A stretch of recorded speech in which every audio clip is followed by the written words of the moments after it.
Les beurres aromatiques. Alors j'ai choisi aujourd'hui le beurre citron. J'ai donc profité des quelques minutes que j'avais en avance pour sortir mon beurre et qu'il soit pommade. Parce que c'est essentiel si vous voulez incorporer le jus de citron et le zeste de citron. Vous voyez, il est bien pommade.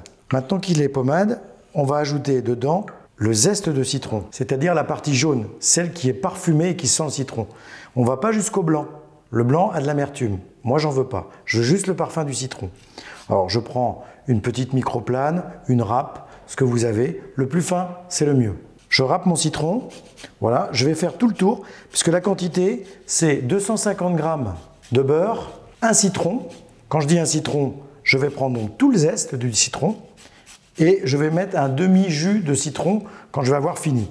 Alors le mieux, c'est de zester son citron d'abord et de couper le citron ensuite, parce que quand il est coupé, on a du mal à faire les zestes, hein. Même si c'est le zeste qui compte, on est bien d'accord. Une fois que le zeste est fait, voilà, alors là on a déjà, vous allez voir quand vous faites le zeste, tout le parfum du citron, c'est énorme.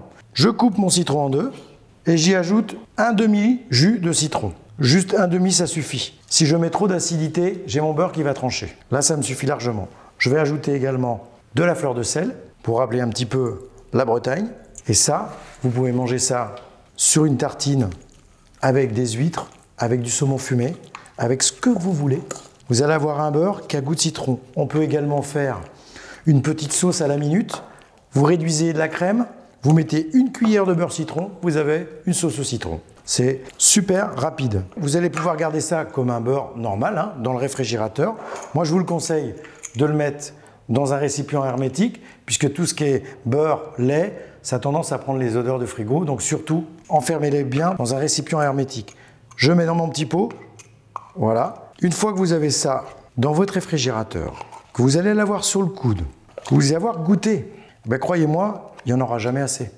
Jamais assez. Merci d'avoir partagé ce moment avec moi et à tout de suite pour de nouvelles recettes.